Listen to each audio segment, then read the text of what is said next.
as someone who programs in-person and virtual events, we haven't really programmed a full hybrid event yet, or even a really partially hybrid event.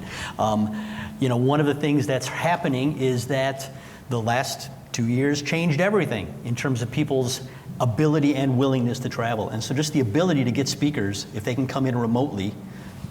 Alex does everything remote right now, right? Yeah, I admit that I've been doing some version of these events for a decade. So I had tried to persuade people to let me come in virtually because I've had a pretty good setup at home for quite some time. Right. And I didn't, it was usually better or more comfortable than what I got at a hotel room or in a convention center. And so I tried to persuade people to do it, but once I got used to it, once COVID hit and I got used to it, I became immovable.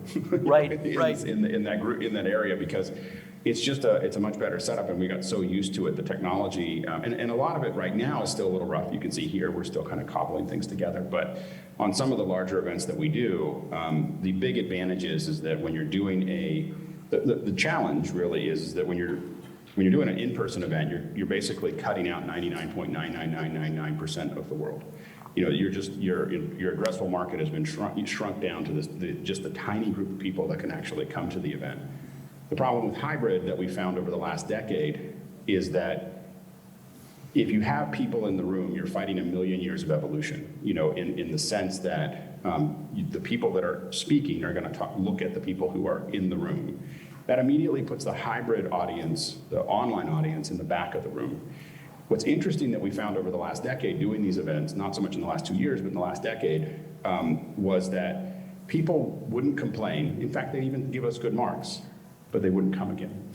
And so the thing is that by feeling in the back of the room, what happens is they very quickly move to passive listening as opposed to active listening. Now a lot of us are in passive listening even when we're in the room, but it really moves very, very quickly for the online audience. And what happens is that it's just not as important, and they don't even see it.